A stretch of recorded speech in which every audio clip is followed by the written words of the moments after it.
Let me try this again. We are back, everyone. Welcome to a miracle of a community that cares. My name is Zak Clayton with Community Pay It Forward, Community Dare to Care, and the PAC channel. We are also broadcasting today on our friends at Things Network. I want to thank Jeremy and the whole cast at Things for allowing us to do this. One of the reasons why we're doing this, and this is going to be a pretty heavy hour, couple hours, I'm sorry. One of the reasons why we're doing this is because we want to educate and we want to make sure that people understand that even though this is a season of joy, there's a lot of pain this time of year. Hence, that's the reason why we're doing this. So we can remember that there are people who are really hurting right now, and maybe we can find a way to help them recover, help them find a way that they can celebrate or something that they can celebrate, help them to move forward in their own life while we make sure that we don't fix them or that we have to make sure that we accept their pain, because their pain is not, it's something that we may not understand, but that doesn't mean that it's not real. So this first segment, one of the things that we were trying to do is get people to talk about their holiday celebrations. Unfortunately, there were not a lot of takers for it for this year, so I'm just going to go through a list, and this is a pretty extensive list, but I will guarantee you this is not everything. Okay, so if we missed anything, please don't get mad at us. Help us. Help us by next year either being a guest or come on come on the show and talk about your holiday, or you can just write us an email, send us the information, and by golly, next year we will include this information. We want people to understand your holiday, your family's holiday, how you celebrate. This is very important to us. Very important to us. We want to make sure that we understand how everyone celebrates, what they celebrate, and why it's important for them culturally, personally, religiously. I want to know these things. It's extremely important to me. So if we missed something, please contact us. All my information is in the scroll at the very bottom of the page. All you have to do is take and scan that, or you can take and scan this QR code right here, and not that one. Sorry, this one right here. And if you scan this QR code, it'll go to my for my card, which is my digital business card. For my card is one of our wonderful Community Pay It Forward giving partners. Anytime that you order your digital business card, you can donate to a cause you support. So we're going to start off with the most celebrated one. And of course, that is Christmas Day. It's always celebrated on December 25th. The historical background: it is a Christian holiday. First recorded celebration of Christmas dates back to 336 CE. And yes, I am going to be culturally proper here. So, CE, during the Roman Empire, by Constantine. Many people don't know this, but Constantine was the emperor that switched, that really made that push to switch the Romans from paganism to Christianity. A Christian convert. And yeah, he played a huge role in institutionalizing the celebration. The date was chosen to coincide with the existing pagan festivals such as Saturnalia and Sol Invictus, making it easier for pagans to adopt Christianity. I also think it has a little to do with, if you want someone to shut up about something, you put something else in its place. Percentage of global celebrations, approximately 31% of the world's population identifies as Christian, and many non-Christians also participate in secular Christmas traditions. The significance of Christmas is it celebrates the birth of Jesus Christ, believed to be the Son of God in Christian theology. It also represents love, salvation, and fulfillment of a divine prophecy. Again, keywords there: love,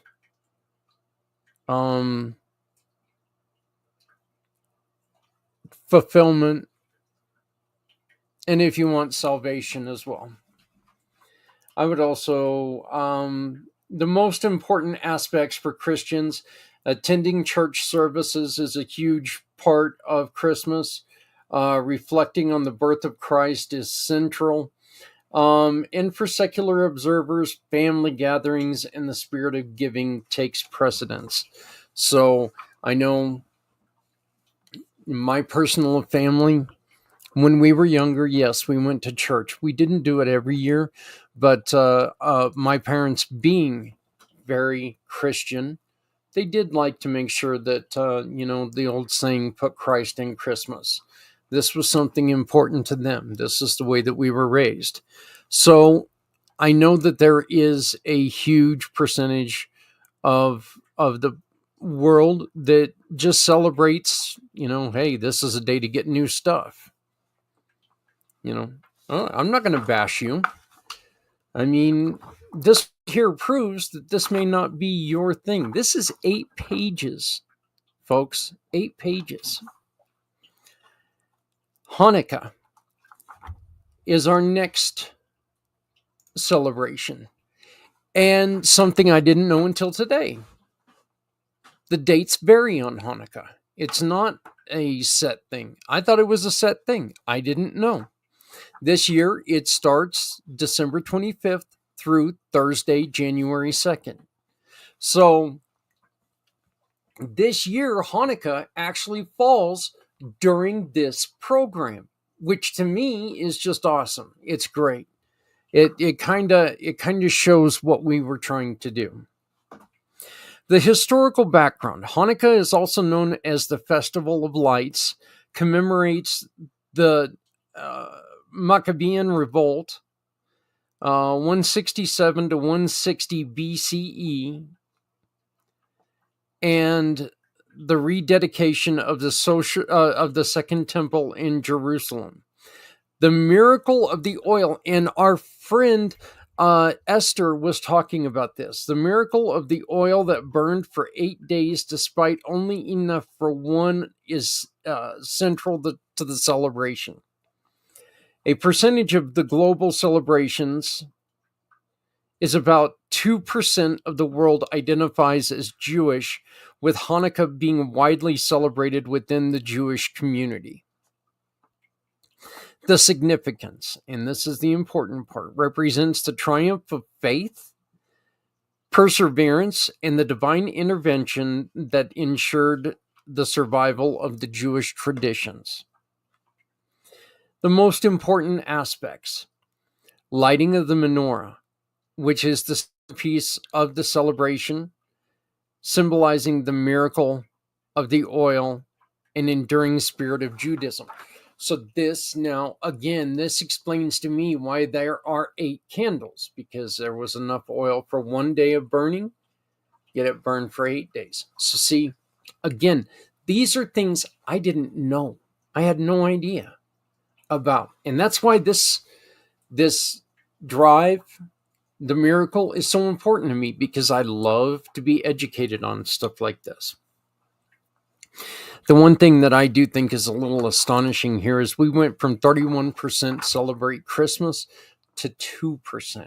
So that really does tell you how much of the population really celebrates each of the days. Our third celebration is one I know almost nothing about, but I am extremely curious, and that is Kwanzaa. This is going from December 26th to January 1st. This is an African American holiday. So, and this one, this was kind of neat to find out. The historical background is this was founded in 1966. So, what we're talking, we're talking 80 years ago, 80, 60 years ago almost. So, I mean, yeah, this is very, Jesus, Zach, it's your birthday, you know how old it is. But yeah, so 60, yeah, just about 60 years ago. By Dr. Maianne Karinga. And please forgive me if I mispronounce the name. Maianne Karinga. Kwanzaa was created as a culture and political response to civil rights movement, emphasizing African heritage and unity. The name Kwanzaa derives of the Swahili phrase, Matunda ya Kwanzaa, meaning first fruits. Percentage of global celebration estimates approximate 2 to 3%. 2 to 3% of African Americans actively celebrate Kwanzaa. So again, we are talking about 2 to 3% of African Americans. The significance. This honors they're able to honor their African roots while fostering principles like self-determination, cooperative economics, and creativity. Beautiful. The most important aspects are the lighting of the Kinara and daily reflection on the Nagazu Saba. The 7 principles are essential, promoting unity and cultural pride.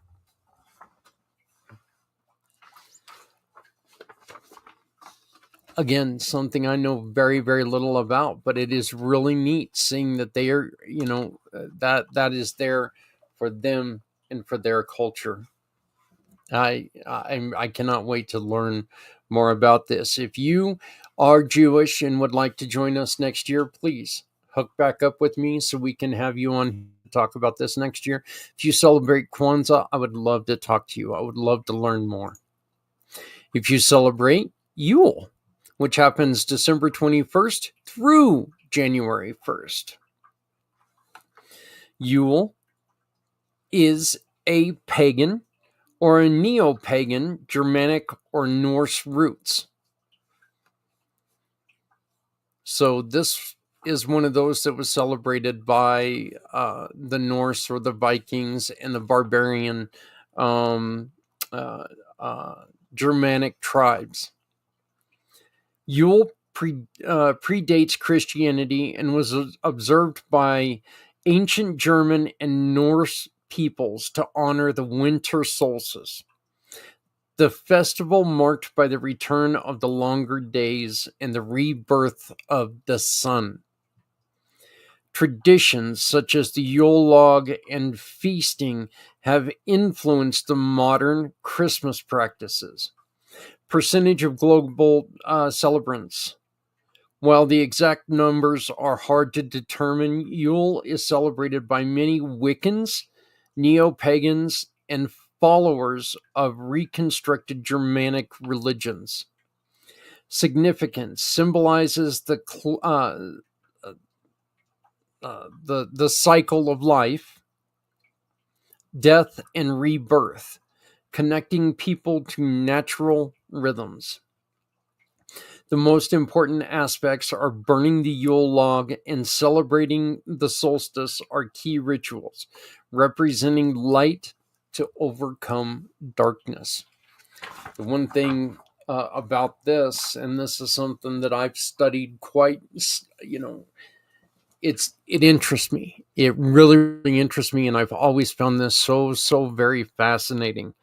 But it is funny to me how many stories appear in all these different religions, as they were talking about.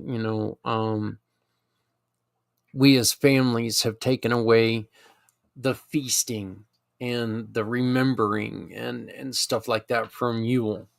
So this is something that we've mixed into the Christianity practice of Christmas. In almost all religions from the beginning, there was always a giant flood or a story of a David and Goliath type of story.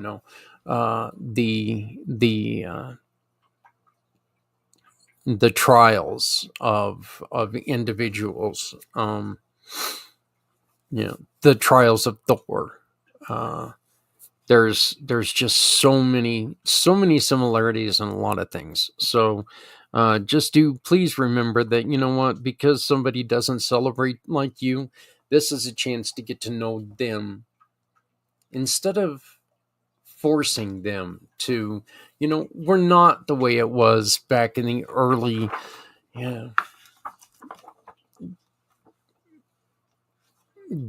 days of civilization. We do have room for more than one religion. This is one that affects a lot of things, and it's the winter solstice. This goes from this is on December 21st or 22nd. I've known it mainly to be on December 21st, mainly, but this is an astronomical celebration. Again, this isn't something that was celebrated by religion. This was celebrated by everyone. It's not even really a celebration. This is a new beginning.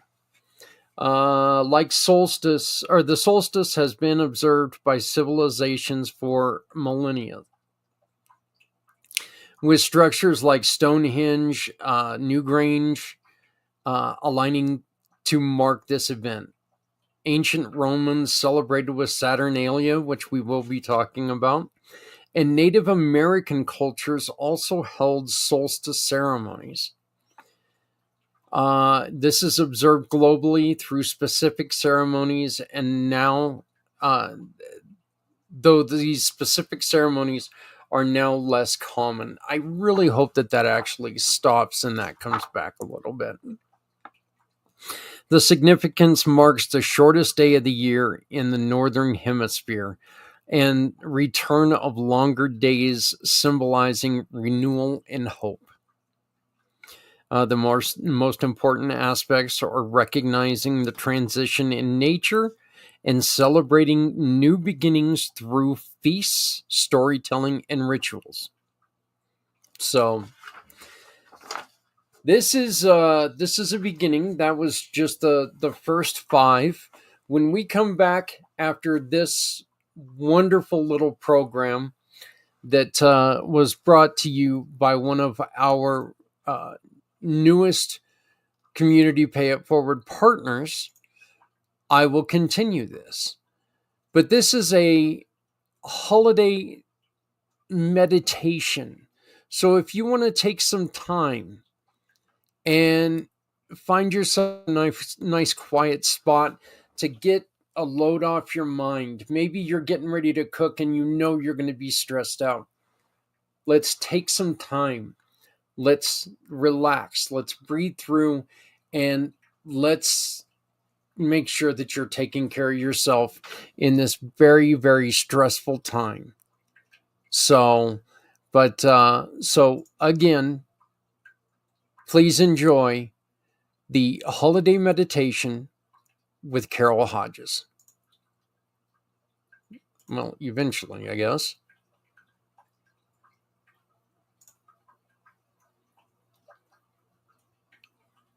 Here we go.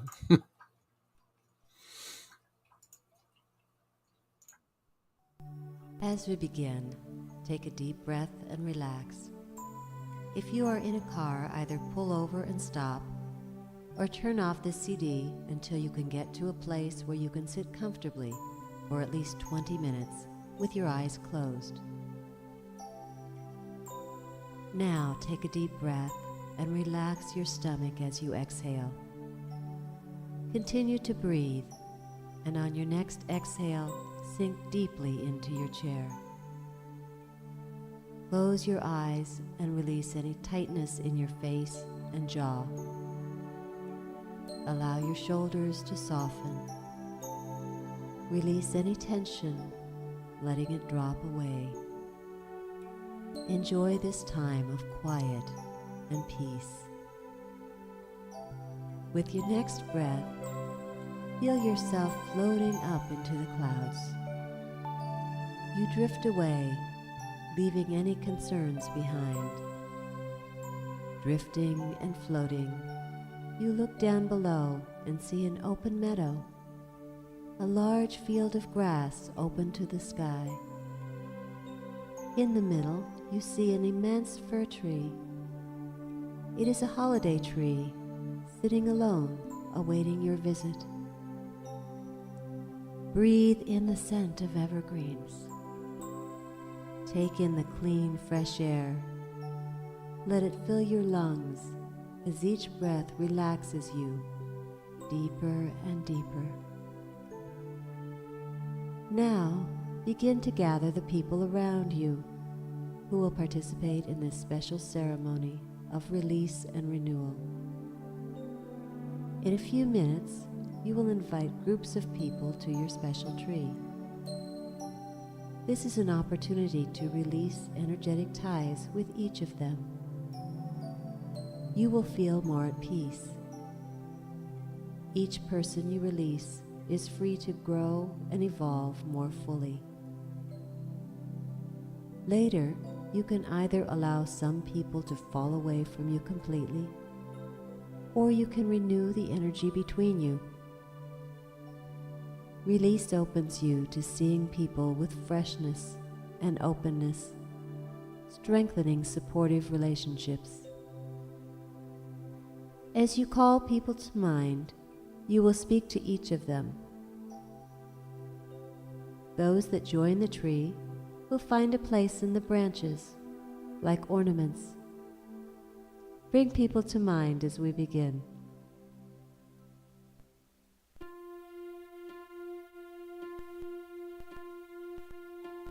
First, invite exes to come to the tree. Ex-husbands or wives, ex-boyfriends or girlfriends. As they arrive, ask each one of them, "Do you fully support my magnificence and the direction I'm taking in my personal evolution?" If they say yes, you may let them go or ask them to stay. If they say no, definitely have them stay. Now invite childhood and school friends to come.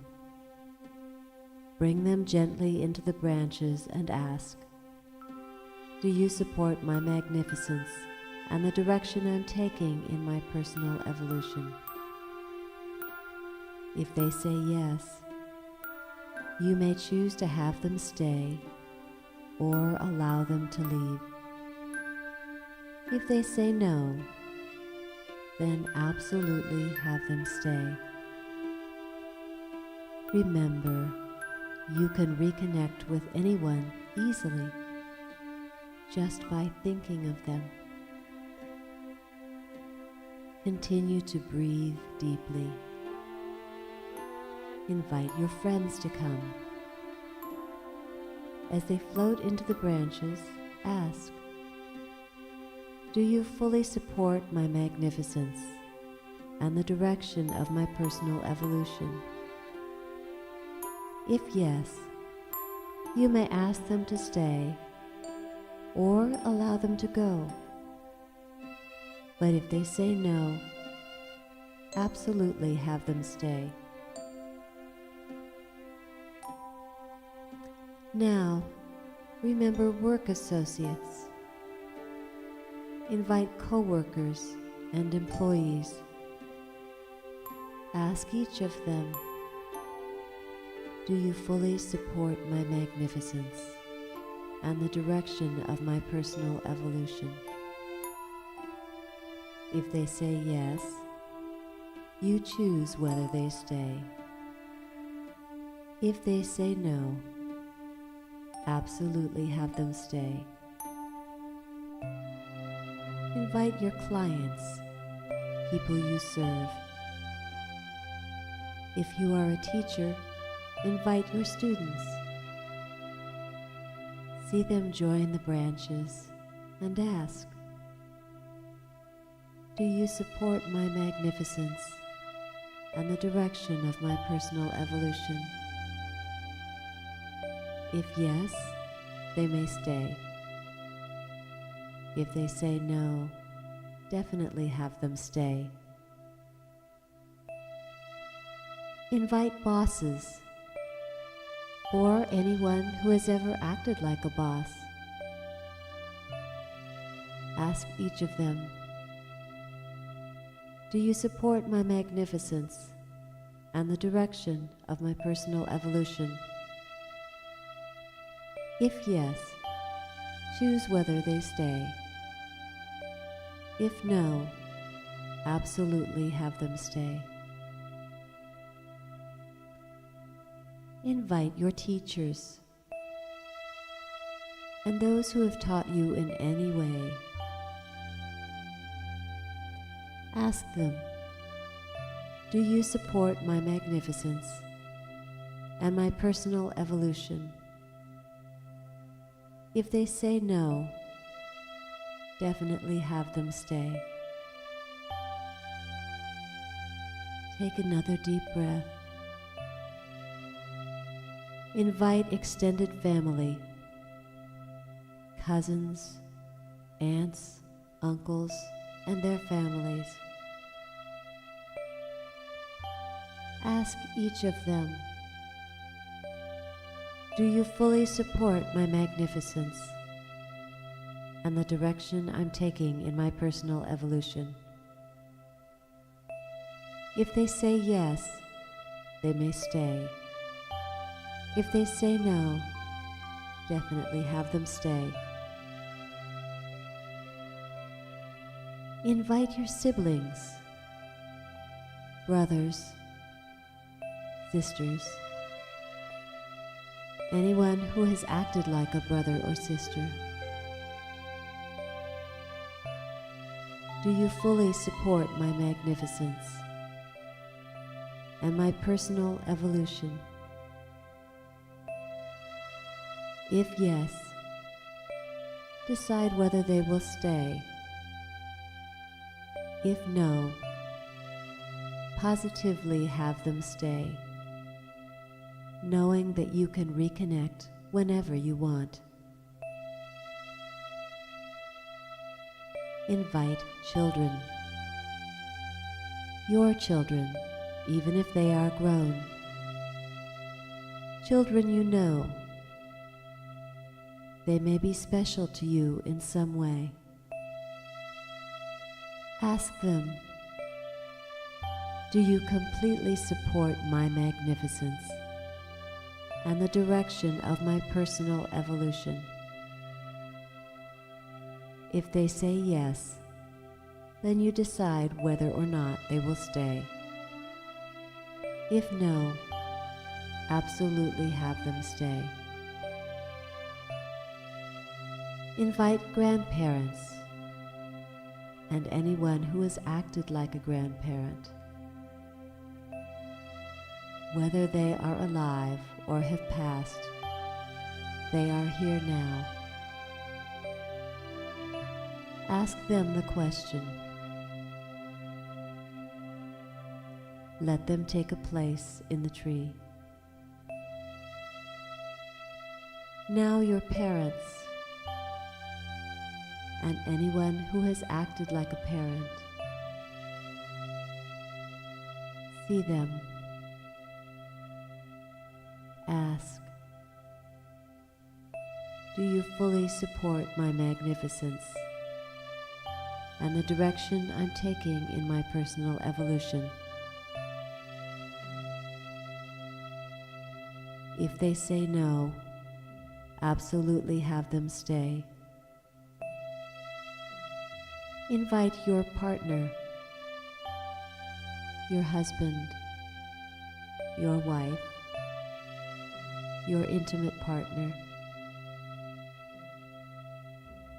Do you fully support my magnificence and the direction I'm taking in my personal evolution? Have your partner stay to open your heart in a new way. Invite anyone else who should be here, asking, do you support my magnificence and my personal evolution? Gently invite yourself to sit at the top of the tree. Why not? You will bring a fresh awareness to your attitudes and beliefs about yourself. Notice you can be both in the tree and looking down on it. Looking at the many ornaments in the tree below, you become aware of the thin, wispy cords that come from each person in the tree and attach to you. These spider-webby umbilical cords are the energetic ties. They were created as you interact with others. You can clearly see the web of energetic ties below. In a moment, you will have a conversation with all the people in the tree. What you will say is something like this: I forgive you. Do you forgive me? As you ask this, know that at a very deep level, you can initiate forgiveness for others and they for you, because it is all one. You are really only forgiving a part of yourself. Now it is time to start. Speak to each person in your tree. I forgive you. Do you forgive me?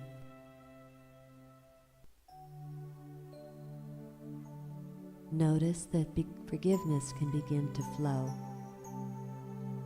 perhaps slowly at first, and then more easily. Notice that you can both give and receive forgiveness.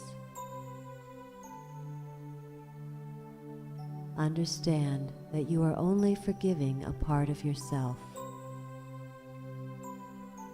Know that you can do this now, forgiving and being forgiven, gently and easily. Forgiveness flowing between you.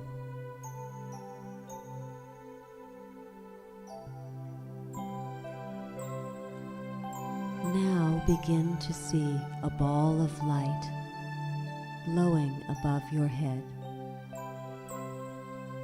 The light becomes brighter and more brilliant, coming ever closer. As the huge ball of light floats right above your head, you feel calmness and warmth.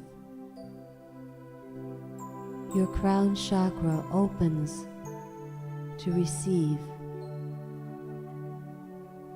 The light becomes liquid,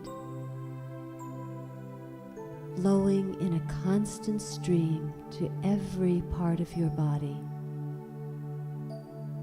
passing through your forehead, throat, heart, solar plexus, sexual organs, down your thighs and to your feet. You feel the warm, flowing light, infinite source of love, truth, healing. Every cell of your body fills with a calm sense that you are fully and completely loved. The power of spirit is complete in you. Light flows freely within you, comforting and soothing. So much liquid light fills you. You cannot hold it all. It overflows down the energetic ties to every person on the tree. Infinite love and light reaches from you to every person below. And as you bask in the warmth of love, inspiration, and healing, you notice how good it feels to share your light. You continue to be filled with flowing light as each of the people below glow ever more brightly with love and light and healing, until everyone is filled with the incredible healing light flowing through you. In this moment of completion, it is time to release the energetic ties. Up and to your right, you see large steel blades appear. These blades have a special purpose. They will sever your energetic ties. And as you watch, the blades zoom in, and in a single stroke, they sever the ties between you and everyone on the tree. The sight below is incredibly beautiful. As energetic ties drop, every person below illuminates the tree with their individual beauty and light. You pull any dangling ties into yourself and become whole. Then, to your amazement, all of the people below begin to float away. You have given them freedom to grow and develop in their own way. Around the tree, they become fireflies, drifting and darting as they fly away. Breathe in the beauty as the individual lights move around the tree and slowly disappear. As you watch the light, you feel warm, knowing that you have given each person a gift of freedom and blessing. You release each person to be more fully themselves. When you are ready, it will be easy to reconnect with anyone by just thinking about them or speaking with them. When you do, you will have new understanding. Any relationships that don't serve your growth can be released forever. You can choose people around you who support your highest purpose and intention. The firefly lights leave. You are alone, peaceful and quiet. Light continues to flow through you and provide a glow outward. Feel the warm light in your feet and toes, up your calves, over your knees and thighs. Allow the warmth to flow over your belly and around your hips. Feel the soothing warmth up through your chest, around your back. Your neck and arms relax as the warmth flows over them,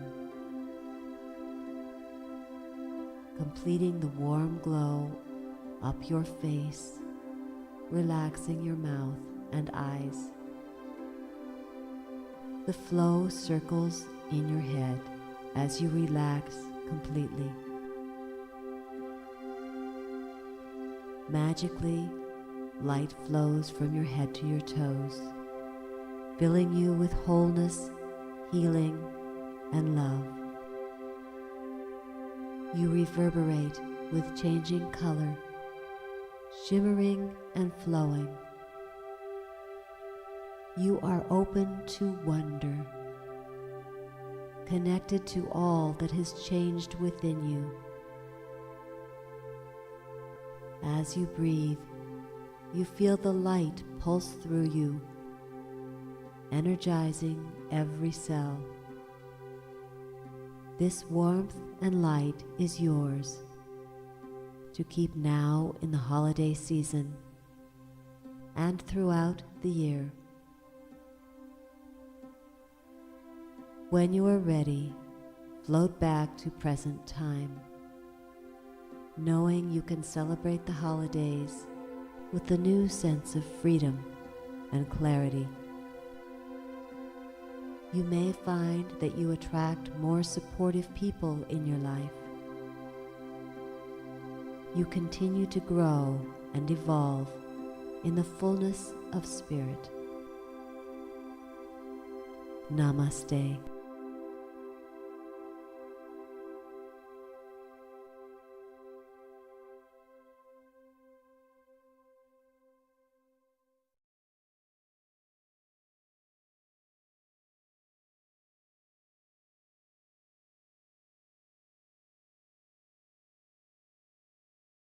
Atol's Wonderful Christmas by Henley Santa, illustrated by Mudassir Abid, with an introduction by Michael Rosen.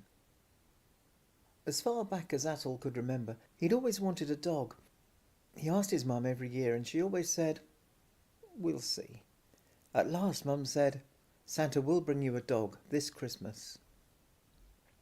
Just before Christmas came around, there was a great flood and the river burst its banks. The dog that Santa was going to give Atol was washed away in the flood. Santa was not able to find another dog for Atol anywhere. Santa said to Atol's mum, "All I have on my sleigh to give Atol is this drumstick.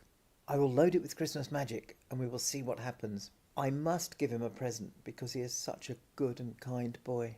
As soon as I finish my last few deliveries, I will look for his missing dog." Atol was sad at first, but he made the best of it and treated the stick as if it was a dog. "Look, Mum, I trained my stick to do tricks. He can do stay, lie down, play dead, roll over, and fetch."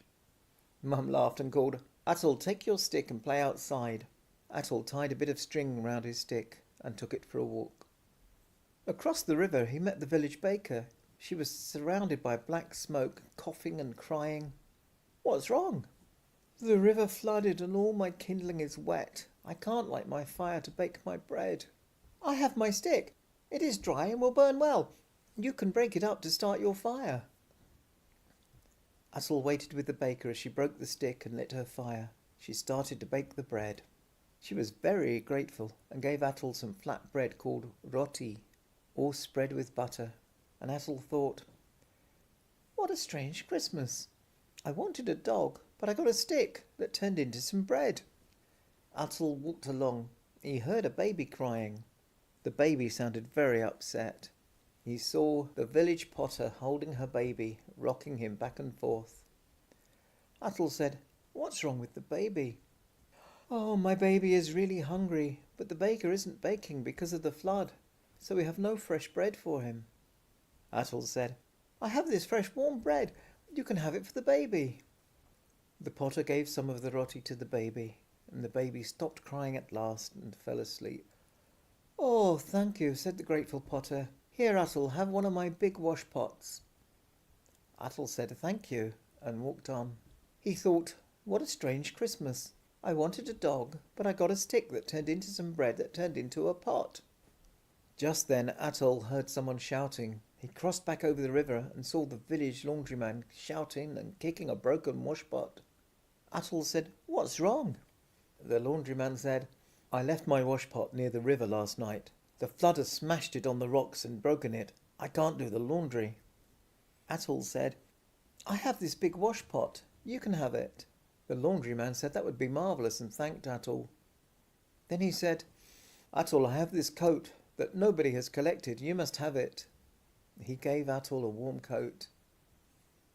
Atul thought to himself, what a strange Christmas.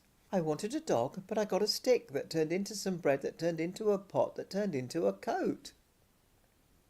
Atul walked on further, and he saw an old man who was standing in wet underwear. The rest of his clothes were spread out on a bush to dry. He was shivering and quivering and sneezing. "What happened?" asked Atul. The man said, "I jumped into the river to rescue this little dog. He was caught on a tree branch in the water. My clothes are soaked through and I'm freezing." Atul said, "I have this lovely coat. You can have it to get warm."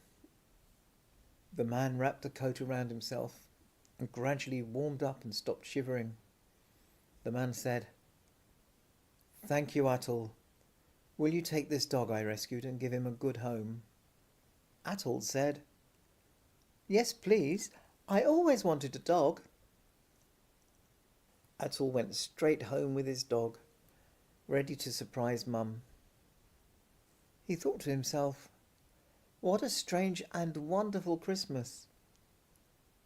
I wanted a dog, but I got a stick that turned into some bread, that turned into a pot, that turned into a coat, that turned into my very own dog. I will teach my dog good tricks.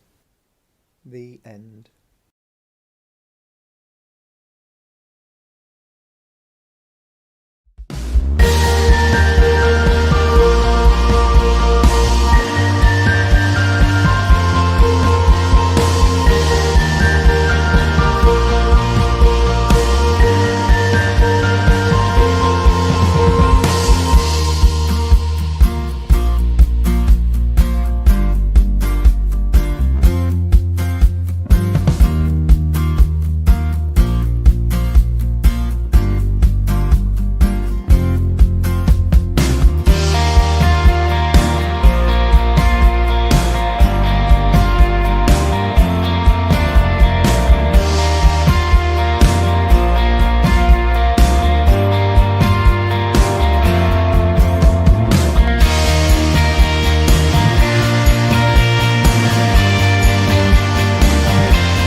That truly is a wonderful story. That is my friend Santa, the Hensley Santa from over in the UK.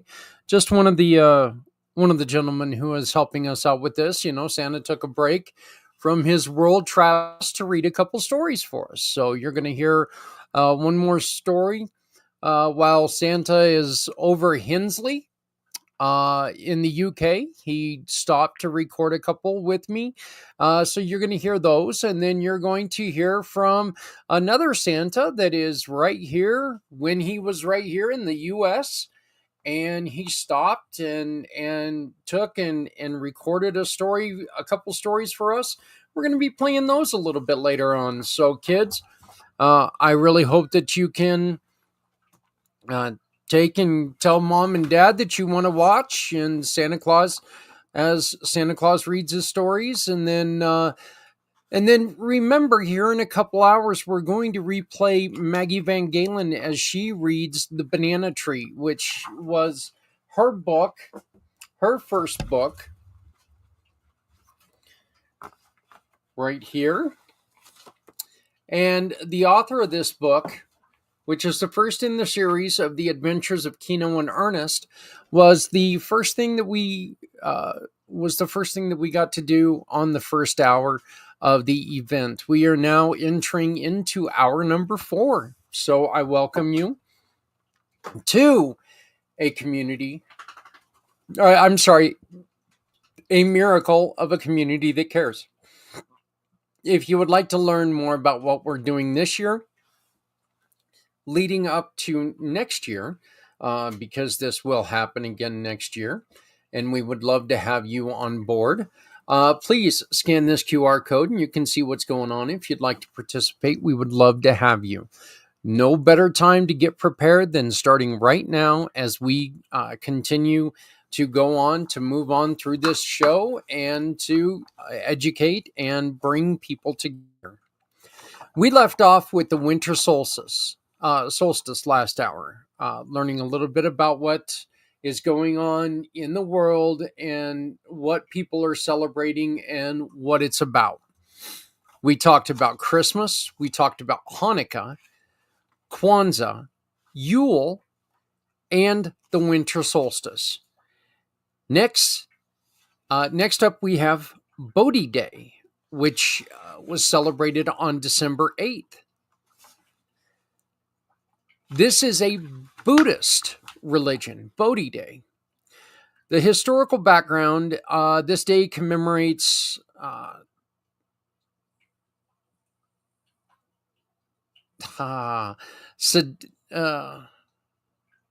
wow, I am really going to butcher this name, and I should have looked this up. Siddhartha Gautama's enlightenment, and I am so sorry that I messed that up. So please, any Buddhists, please, if you can help educate me, I would greatly appreciate it. Under the Bodhi tree around 500 BCE. So again, this is another religion.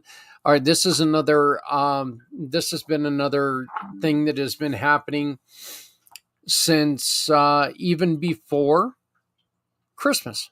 So this has been celebrated for, well, pretty close to 1,000 years before Christmas, 800 or 700 and some odd years. So the percentage of global celebrants, approximately 7% of the world identifies as Buddhist. And many of those observe Bodhi Day. Significance represents awakening, wisdom, and the realization of the life's truths. Okay? The most important aspects of Bodhi Day are meditating on Buddha's teachings and the importance of compassion and mindfulness.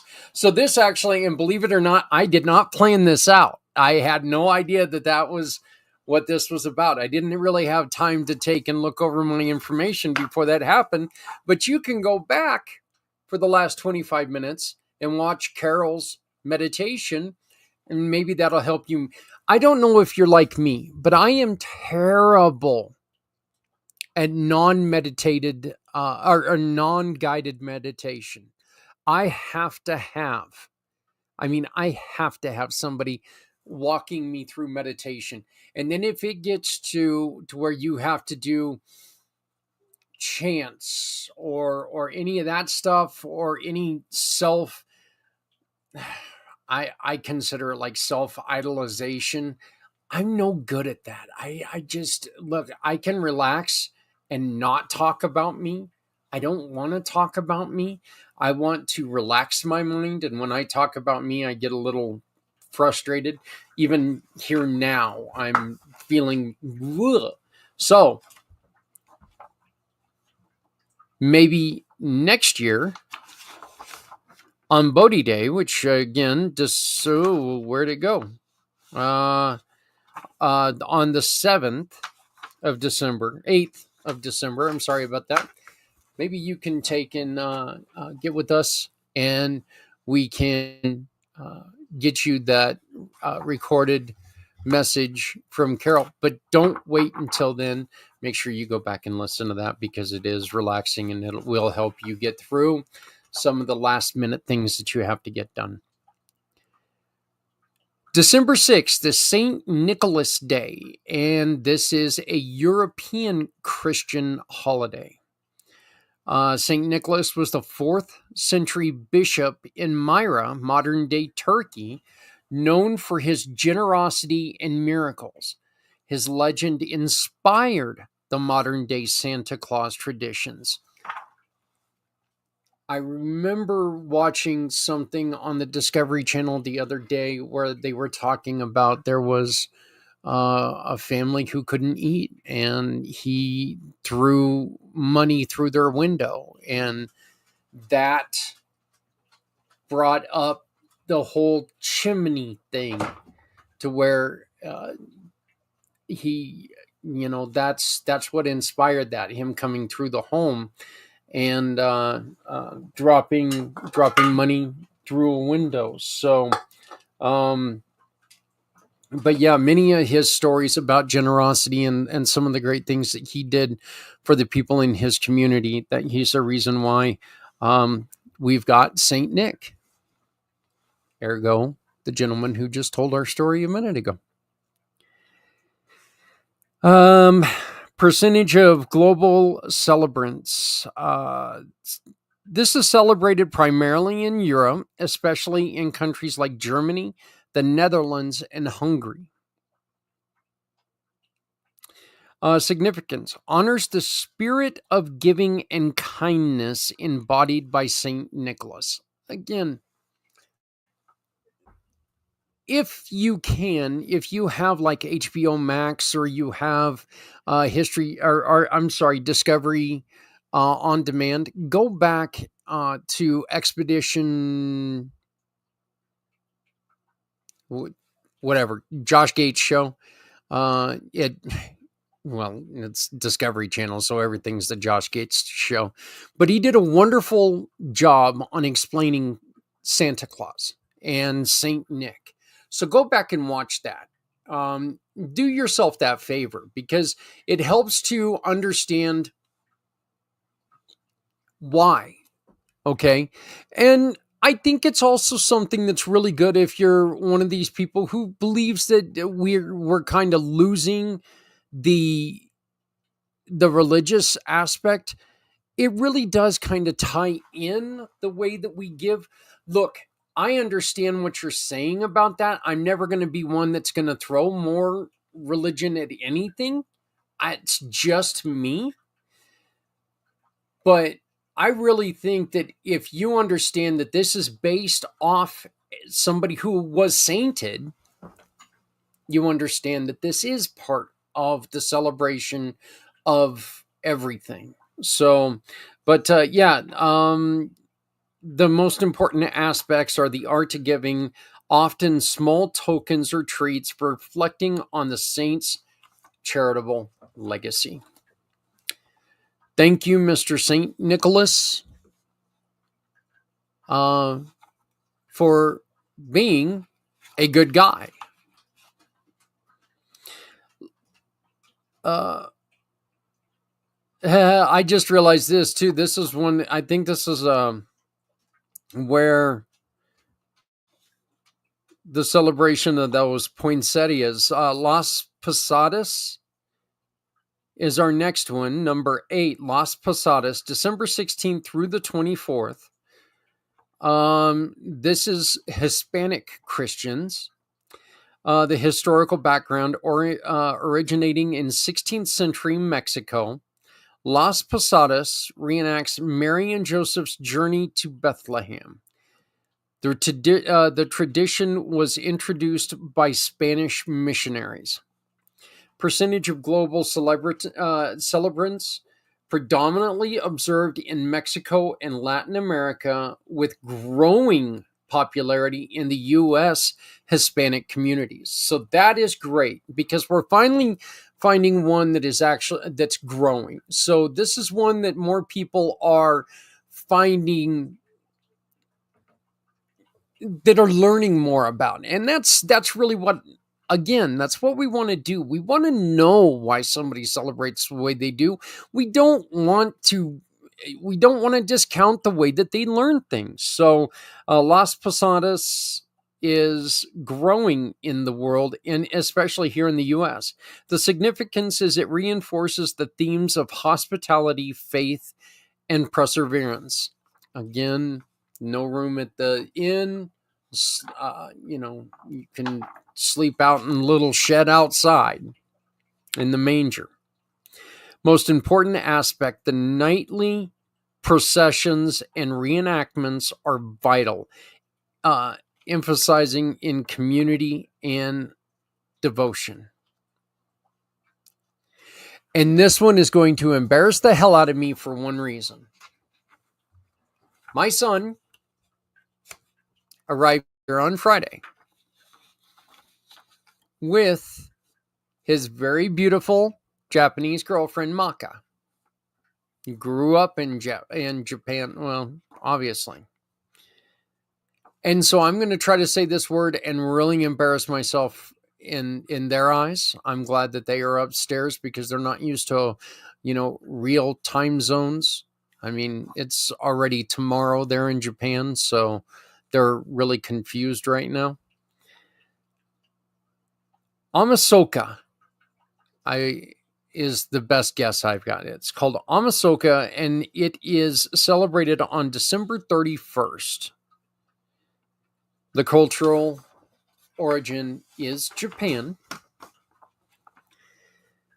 Rooted in Shinto and Buddhist practices, Amasoka focuses on purification and renewal to welcome the new year. The traditional dates back centuries. Again, one that's very old. Percentage of global celebrants, while primary observed in Japan, Japanese communities worldwide participate in this. The significance, it represents the transition from old to new, cleansing oneself of past negativity. Boy, we all need to celebrate this one right now. The most important aspects are cleaning and the symbolic act of eating tashikoshi soba to ensure longevity and prosperity. Okay, let me look this up right now. Where'd you go? OSH.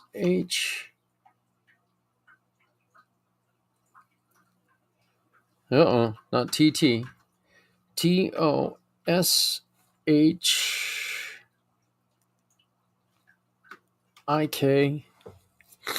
And if this says bleach, I'm going to not be happy. Okay, here we go. Tashikoshi soba is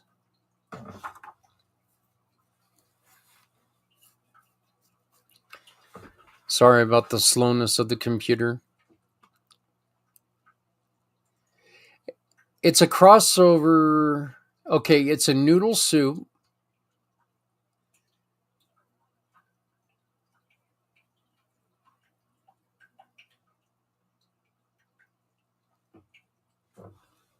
And this is according to Wikipedia.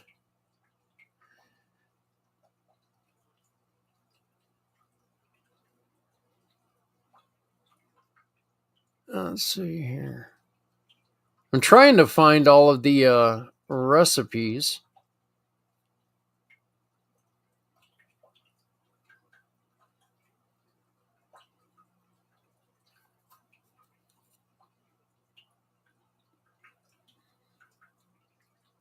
Sorry about the dead air here. I am trying to find the recipe for it. Oh,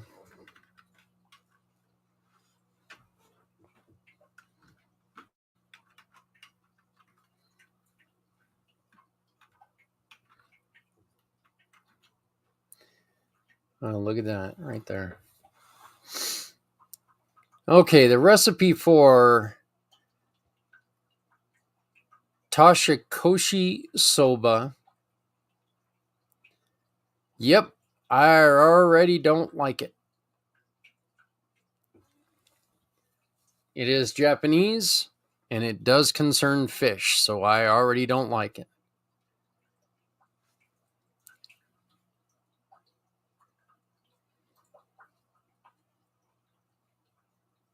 It doesn't look terrible, but let's see. What table of contents? Where's the jump to the recipe?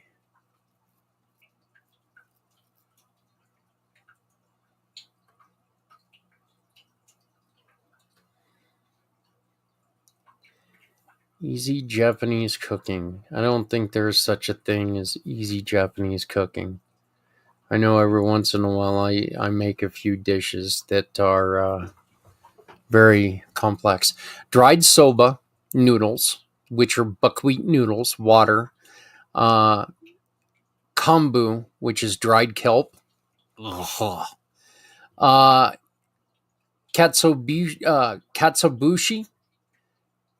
which are dried bonito flakes. Sake. Mirin.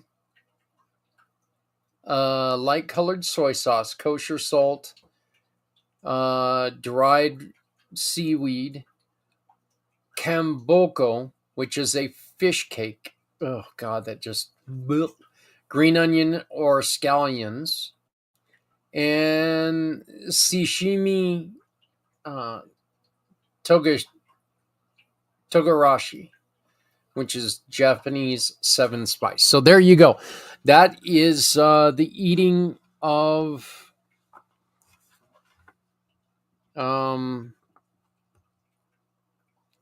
Toshikoshi soba. So sorry about the dead air there. You know what? I was just interested because, like I said, my son's here with his beautiful girlfriend. Her I guess it's her second time in the United States, but it's first time ever here in Colorado.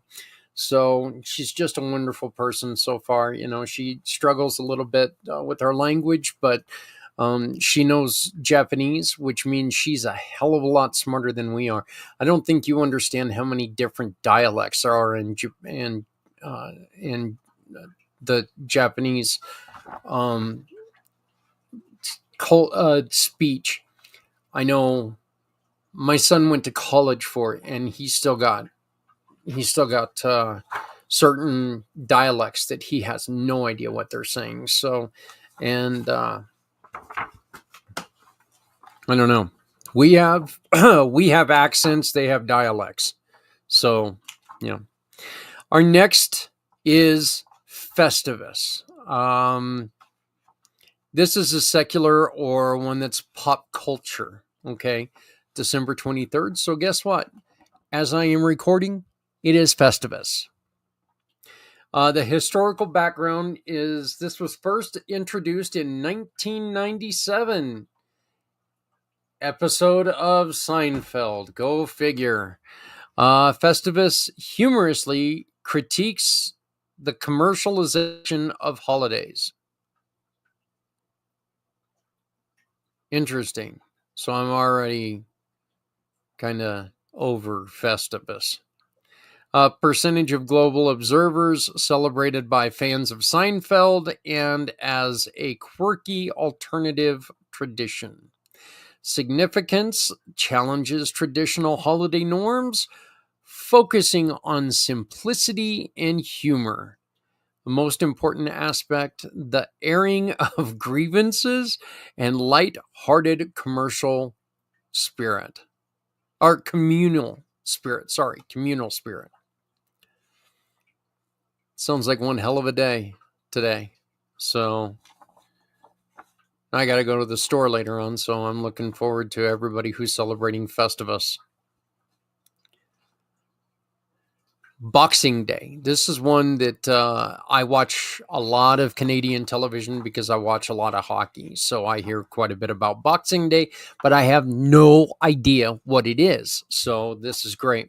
December 26th. Cultural origin, British or the Commonwealth, which is, of course, Canada. And historical background, dating back to the 19th century, Boxing Day originally involved giving alms and gifts to the less fortunate.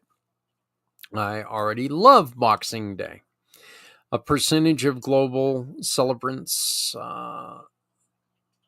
observed in the UK, Canada, Australia, and other Commonwealth nations. Excuse me.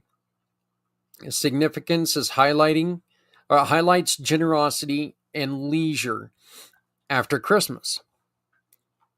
Most important aspect, giving to those in need and enjoying time with family and friends. I love Boxing Day. Boxing Day might be my new favorite holiday. We might have to start celebrating it here in Colorado. So, Saturnalia, December 17th through 23rd. So today, again, as I am recording, this is the last day of Saturnalia. This is the the Roman pagan celebration. Celebrated in ancient Rome to honor Saturn, the god of agriculture. Saturnalia includes feasts, gift giving, and reversing social roles. It influenced many Christmas cultures or Christmas customs. Percentage of global observers, historically now celebrated by modern pagans and history enthusiasts. The significance is it symbolizes abundance, equality, and renewal. And the most important aspects of Saturnalia are the communal feasting, the spirit of equality that were central to Saturnalia. So, yeah, that, that right there, they were celebrating to try to get better crops for the year, so what a wonderful, wonderful day. Now, when I get back from this next video, what we're going to do is we're going to talk a little bit about New Year's and the celebration of this will strictly be the our Americanized New Year. And it's actually not just Americanized New Year. It's all over the world, but it is the New Year's that we celebrate on December 31st on to December 1st. Our next story is one that really brings to light why we're doing what we're doing. I was invited by Maria to join one of her courses with people who are suffering due to a loss in their family because of the holidays.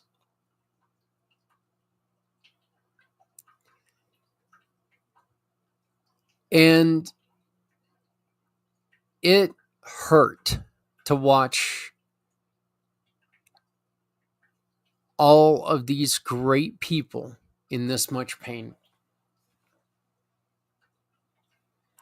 You think to yourself, wow, this is just not fair that somebody has to celebrate these this upcoming holiday that we're all supposed to love and celebrate and do all this stuff.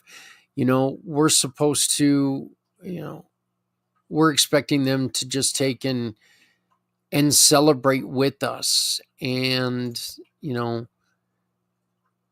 Maria brings up a lot of great points about, she lost her son to cancer. And she heard a lot of things. And a lot of these things were just, they're kind of a slap in the face. So I'm very proud because Maria is a sister in the giving partnership. But this is a wonderful, wonderful, wonderful story that I got to talk to her about. This is Maria Belinac from Healing Heart. And I really hope you enjoy this. Just make sure that you have a tissue next to you because you very well could need it. So Maria Belinac, and I'll talk to you again soon.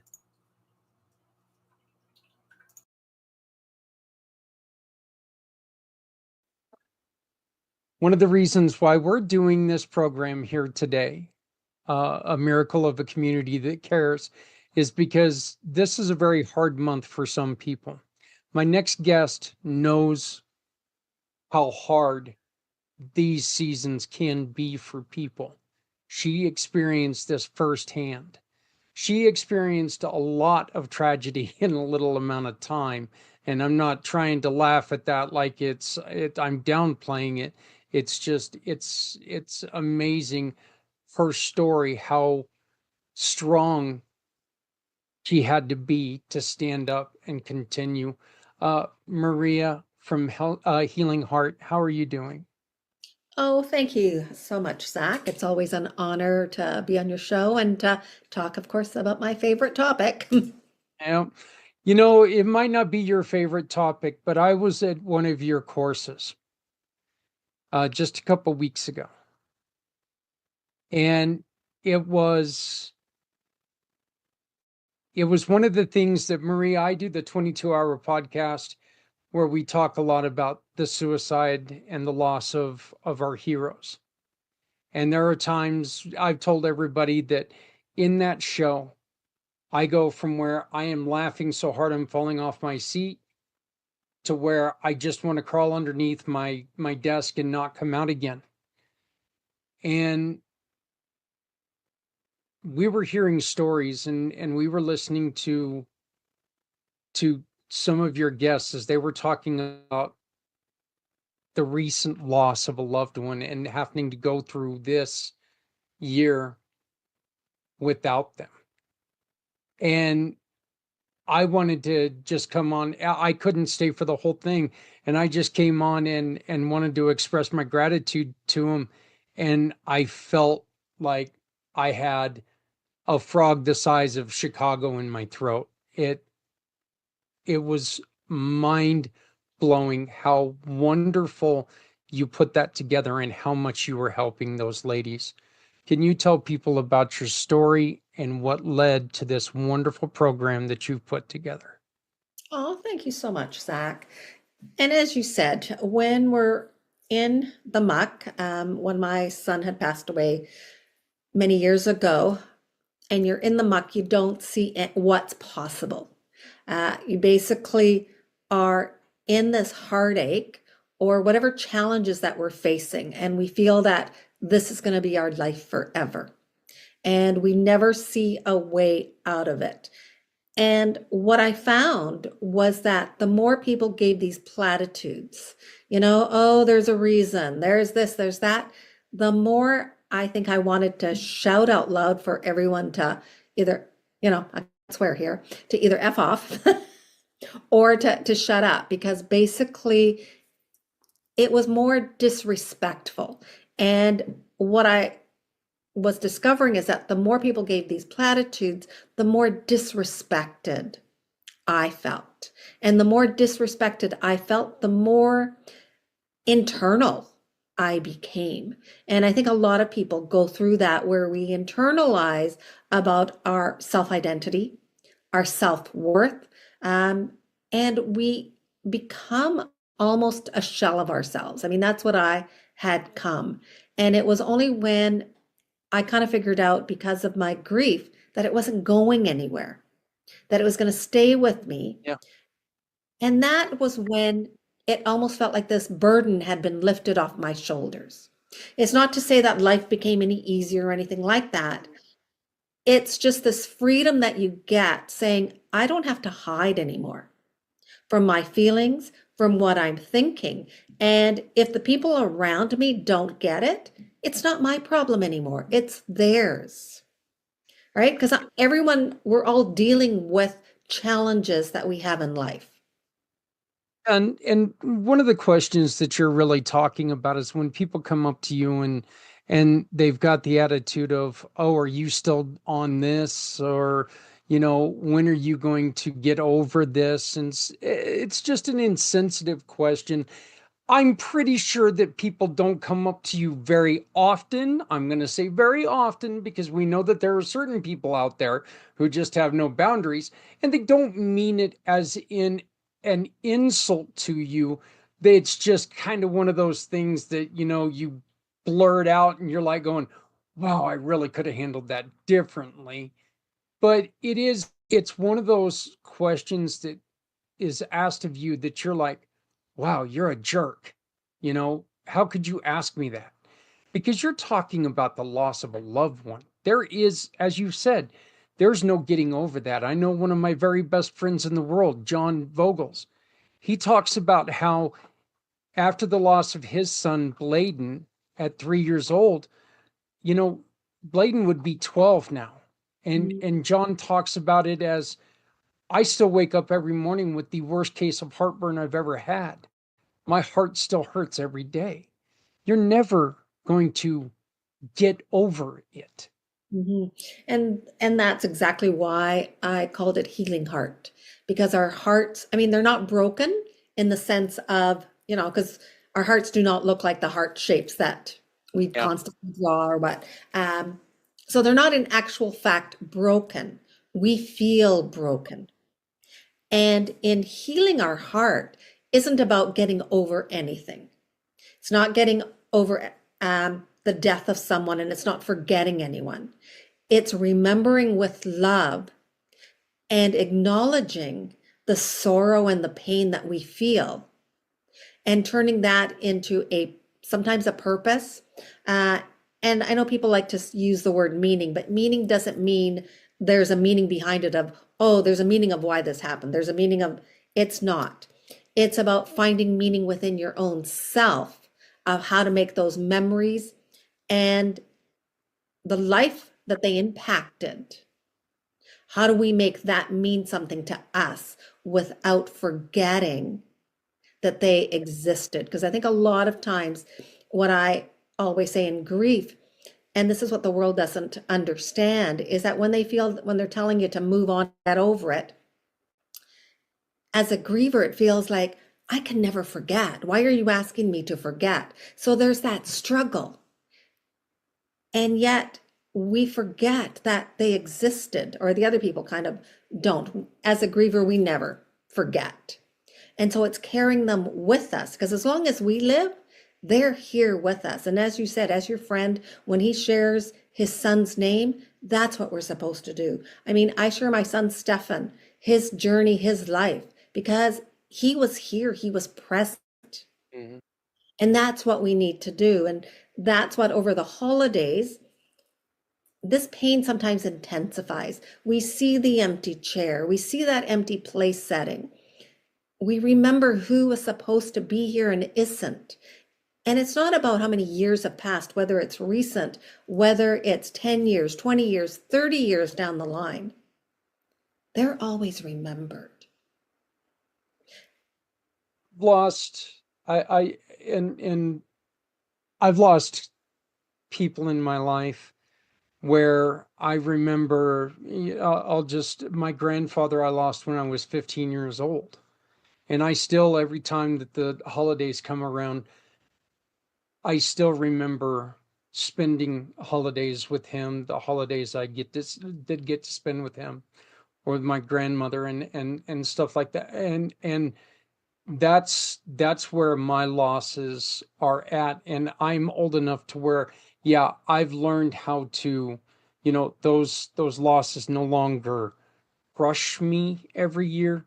They still affect me every year.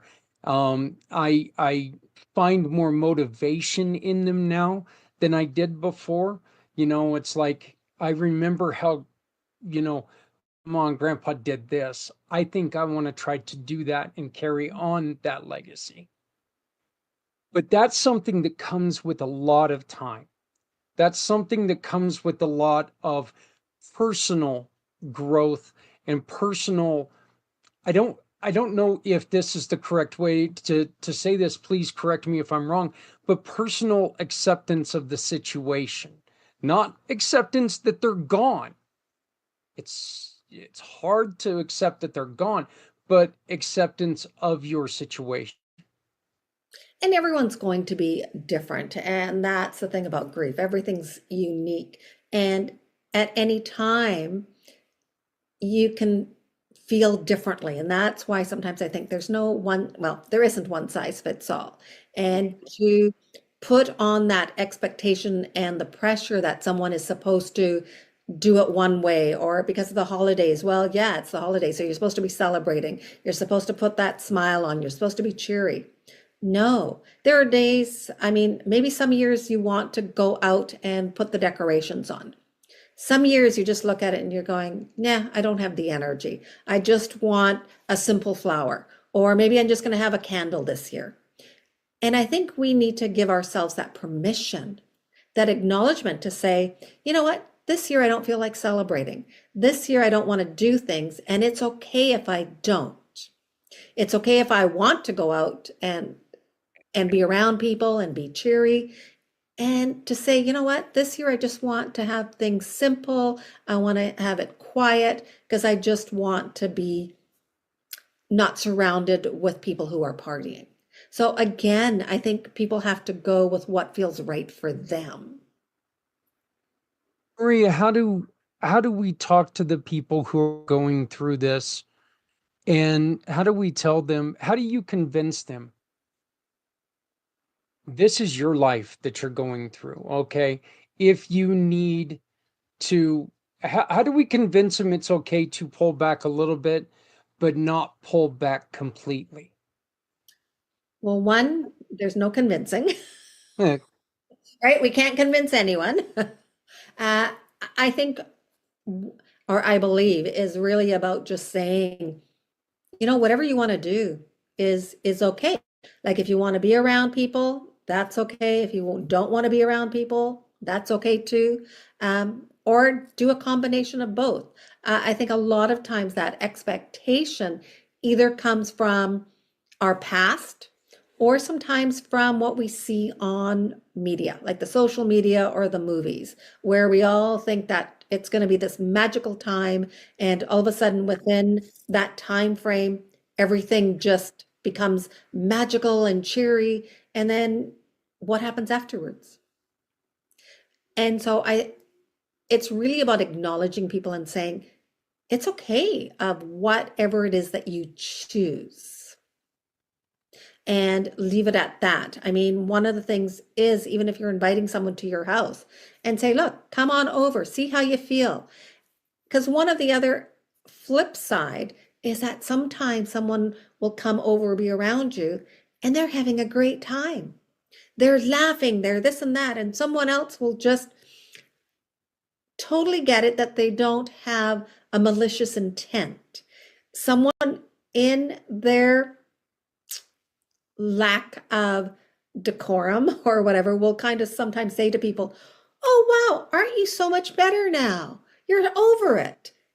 And then that just stops the person from having a good time, because all of a sudden it's like, oh, I can't laugh because that means I'm feeling disrespectful of the person who passed away. So I think it's about making someone else feel comfortable in whatever emotion they are feeling. And if they're having a great time, you know what? Just say, wow, I'm so glad that you came over and we had this time together where we could enjoy each other's company and Great to laugh. see you. It's great to see you out and about being normal again. I wouldn't use the word normal. Well, no, but I'm just saying that's how Yeah. insensitive we can be because we don't think about the words that we're saying a lot of times. It's, oh, look at you being normal again. They didn't grow a second head. They lost somebody. This is something that they're going through. Is it okay as a person who is inviting someone uh who has experienced loss, is it okay to say, you know what, if this is not going the way that you're comfortable, come to me and we can have like an out, and we can discreetly, Mhm. get you out of an uncomfortable situation? Is that okay to do? Definitely, because I think that's what keeps sometimes people from not going. Because sometimes they feel like, okay, I gotta go, and maybe they're feeling uncomfortable and they don't know how to leave. So that is excellent, right? Because I always say everyone should always have a plan B or an exit plan. And sometimes it could be easy as saying, "Oh, you got a phone call, gotta go get it," Yeah. or having the person going, "Oh, yeah, I gotta go to the bathroom," right? Like the washrooms are a great place to go. Yeah. Well, yeah, and it's I think one of the other things that you probably should do it is try to make sure that you're not introducing this person as, well, hey, look, if you don't see this person smile, it's because they lost somebody recently. No, treat them with the respect of just introduce them, include them, right? And introduce them like you would any other time. One of the worst ones that for me personally, that I really disliked is someone would come up and like, "Oh, you have to meet someone. You guys have so much in common. I really want you to meet." And then you're like, "Okay," so you go and meet the person, and they lost a child too. Well, you know what? That's not really common ground. It's not something, yes, it might be a commonality.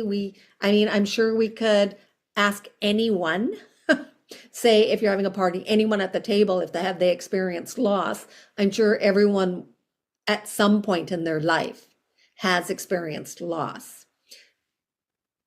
And that is the aspect that at times it's kind of like, yeah, commonality is not because I'm going to introduce you to someone else that said, "Guess what? They lost their grandparent too. So did you." There's a common ground. It's not like introducing me to somebody who, hey, look, they're another Devils fan, I mean, hey, there's a conversation you kind of want to have. Yes. Okay. You don't want to meet, so, well, I guess I'm supposed to meet you because, you've had misery in your life as well. So let's be miserable together there. That doesn't make a lot of sense. Um, how often are your classes, are your get-togethers? So in starting in January, I'm going to be having, and I haven't really decided on what it's going to be called. So weekly, right? I do offer a 6-week program, which we meet weekly, and then I also give 15-minute sessions for people who need the extra time, or whenever you need that sort of extra support. And that will be starting in February, my program. Okay. And people can find out more information about this by visiting you on LinkedIn. Yes, they can come on LinkedIn or send me an email at hope@mariabelanic.com. Okay, Maria, I want to give you one. I want to give you an opportunity to really tell people about Healing Heart and about what you do. That way, people who are experiencing maybe these difficulties and maybe see you as a way to help them through what they're going through, they can contact you. Can you just give us a little bit on Healing Heart and exactly what you are doing with Healing Heart? Definitely. Thank you so much, Zach. So Healing Heart that I've created comes from the care framework that I've developed. And the care framework is about giving yourself compassion, having acknowledgement and awareness of your emotions and your thoughts. It's also about recognizing and releasing the guilt and the regrets that we carry. And it's also about evolving and empowerment for yourself. And because of this, because a lot of times in grief, we carry so much guilt and regret. There's the sadness and the sorrow. So I want everyone to know I'm not about offering fixing, because you don't need to be fixed because you're not broken. It's meeting you exactly where you are, whether your loss is recent or even if it's been years or decades ago and you do not feel seen and heard, because that's really what grief is about. Grief is about honoring who you are, who you're becoming, and honoring your loss and your loved one, but also to be seen, to be heard. I want to ask you one more question before I let you go. And this was something I just kind of started thinking of. How should somebody who understands that somebody's going through something very painful, how should they introduce you to someone? Say I've got someone in my life who's experiencing loss and having a difficult time with them. The last thing in the world I would want to do is go, you need to talk to Maria. I don't think that would be a great way to approach it. In your opinion, in your experience, and with what you've went through, how can somebody take and say, hey, you know what? I heard a lady speak who I think might help you, but not make it sound like you need to talk to her. Yeah. She's going to change your life forever. Because it is, it's true. And I mean, as soon as someone says you need help, it's like, what do you mean I need help, right? We all have that defense mechanism. Mm-hmm. Basically, I would say, look, I've talked to someone, I met someone, or I know of someone who offers grief support, right? She offers a 45-minute heartfelt call. Have a conversation with her and see if it's a right fit for someone to work with, right? I think a lot of times we know that we want support. However, sometimes we don't know what kind of support we want. And so a lot of grievers are looking for support. It's a lot of times it's like, where do they find that support? Where do they find the support that's right for them, that honors their beliefs? Because a lot of times is, yes, I may be faith-based. However, I'm not going to speak to someone about my faith if they're not believing in the universe or God or anything like that. Because because faith is, or spirituality is personal. And so, and the truth is that it doesn't, in the end of it all, it doesn't matter if someone is Christian or a Muslim or Buddhist or what. Loss is going to mean pain for people. Loss is going to mean recovery time is needed. Loss is going to mean it's all going to mean something different, but it's all going to mean the same thing, that loss is loss. Right? yeah, yeah. I always go, when you're asking a griever to accept, part of it is like, the griever already knows who's passed. They already know what their loss is. So they don't need to accept that. Acceptance, that's why I don't usually use the word acceptance. I use acknowledgement, because acknowledgement is about the feelings and the thoughts that we have. What is it that our bodies are going through? What is it that someone is struggling with, which is different than what someone else is? Maria, if somebody is wanting to find a way to introduce you to a loved one, and they're just not sure how to ask, can they approach you and ask, hey, look, this is the situation. How would you go about the introduction? Would you be willing to take that phone call? Oh, definitely. Yes. Right. I mean, they can send me an email at hope@mariabelinac.com. And again, I am on WhatsApp. So anytime they can contact me through there or text. Well, Maria, our partnership has meant the world to me. I greatly appreciate everything that you have done, and I appreciate the invitation that really opened my eyes a couple weeks ago. It opened my eyes, but then again, it also closed them, because I was crying when I got off, because I couldn't believe the unbelievable amount of love in that room with people who just needed to talk, and they needed to have someone understand what they were going through. And I appreciate you coming on to our event here to talk about something that, it's an unfortunate fact that there are going to be hundreds of thousands of people out there this time of year that are going through this for the very first time or the fifth time. And there's still that fact that they're still looking across at that empty chair. Yeah, yeah. And that's really what everything is about creating that space of love where people can feel comfortable and safe in sharing their vulnerabilities because they know that this space has no judgment. It's judgment free. It's basically to be seen and to be heard and to know that they're not alone, that there's someone there that walks with them. Well, again, I greatly appreciate you joining me. Thank you very much for being open and honest and talking to us about this. Again, this is a perfect place to understand that, look, this is a time of joy. This is a season of joy. This is a season of happiness. But you've got to remember, this is also a time of year that is very, very difficult for people. Understand that. Be open to the thought that, you know what, I'm going to be a little bit careful about what I say. You know, look, we all let stupid stuff slip every once in a while, but just remember, you know, they're not back to normal. Things are not, oh, it's good to see everything's better in your life, or you're back to the way you should be. They're where they should be because this is the way they feel. So, but again, Maria, thank you so very much for joining us and being part of the miracle. Thank you, Zach. It's always an honor having a conversation with you. Right.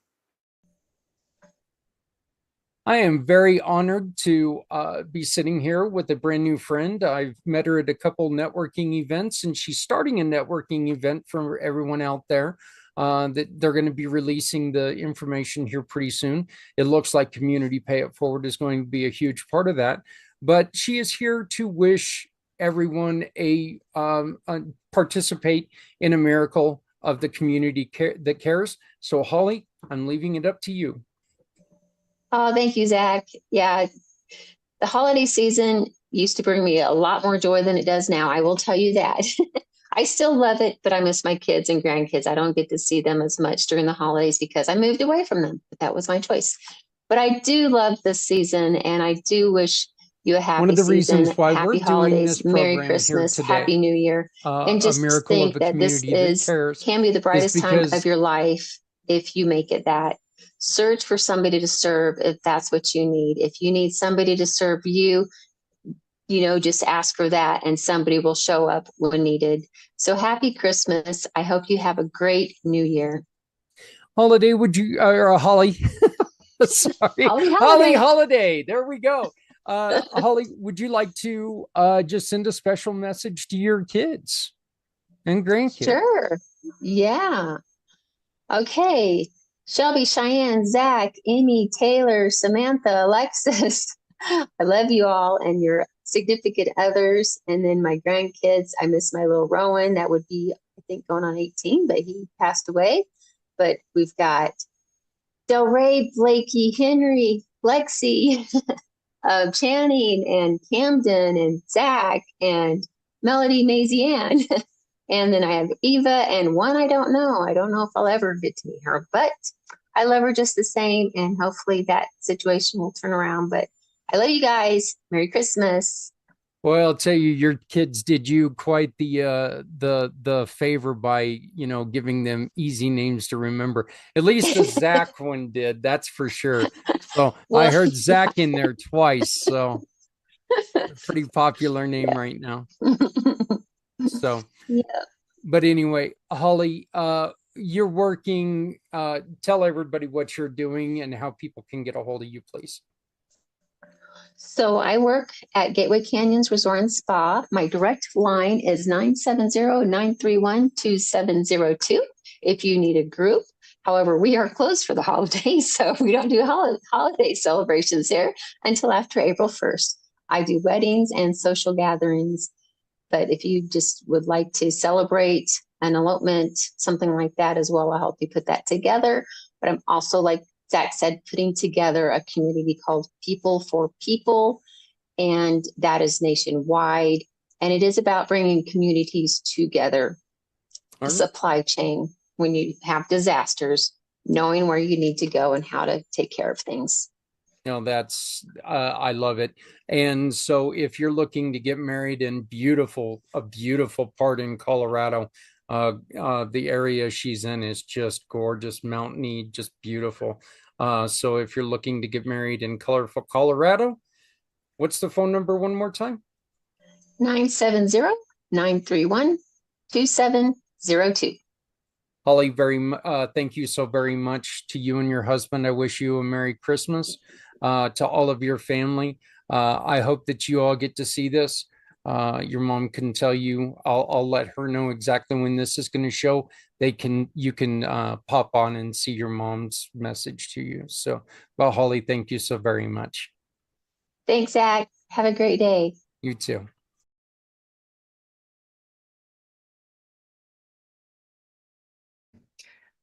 Hey, hello. I was reading my book, Santa and the Gingerbread Man. I think you can see it clearly, can't you? What I thought I could do is I'll read the story to you, if I can manage. Here we go. Trouble is, of course, with gloves on, it can be a bit difficult. So here we go. Here's the first picture. Yep. It was Boxing Day, and the children were coming for tea. Granny baked some gingerbread men. They were the children's favourites. As she took them from the oven, one jumped onto the floor and ran out of the kitchen. Now you see, this is where I struggle turning the pages. There we go. Granny shouted, "Stop, stop," and chased him. "Run, run as fast as you can.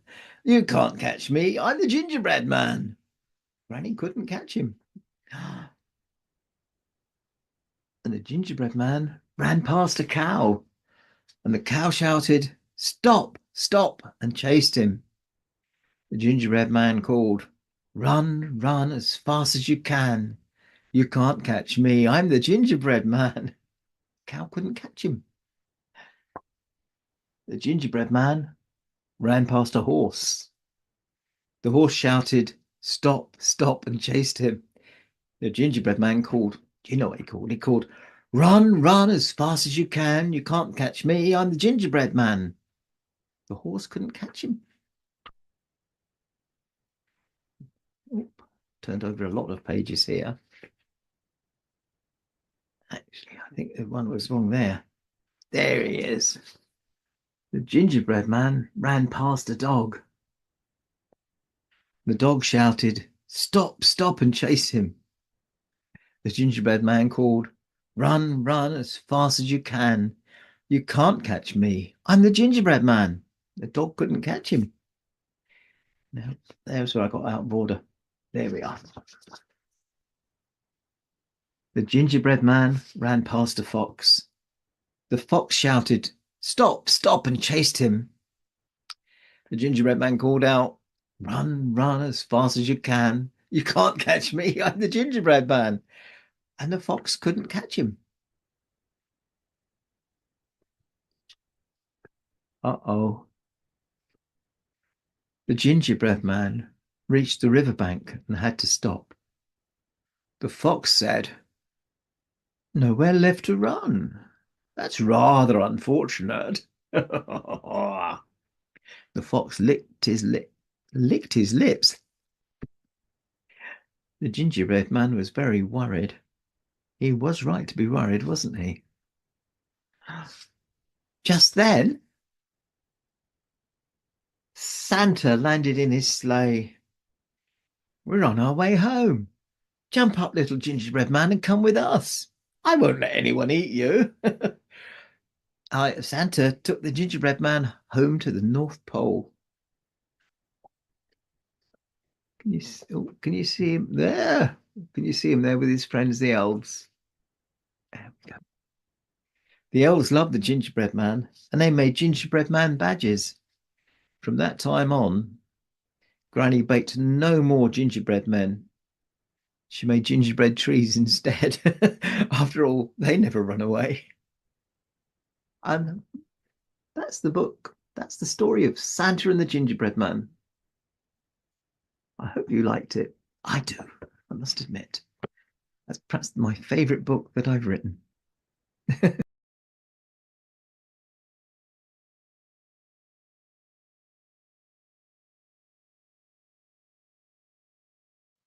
Whoever said ignorance is bliss never ran a business.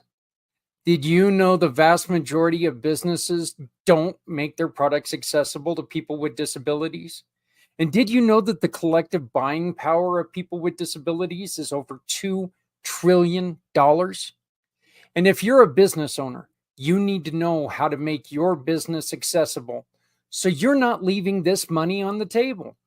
I want to tell you about my family partners at Real Life Access, who can help you connect with this underserved market. Real Life Access clients experience 3 amazing things. First, a reputation for accessibility that brings customers to your door. Second, a freedom of worry about legal consequences from not being ADA compliant. And third, increased revenue. Real Life Access team members offer common sense accessibility solutions which won't break your budget. These are business people who understand the challenges faced by all small businesses. They are also people with disabilities who know what it takes to be accessible. Check out their courses, coaching packages, and so much more at reallifeaccess.com. You'll be glad you did. You have worked hard to build your brand. Community Pay It Forward thinks you should be able to build your own profile. And now, thanks to ZWorld Webs, you can. Start by scanning this code, choose your package, and share the important information your future clients need in order to find you. Because when they find you, we can help everyone. No one needs to go it alone when we all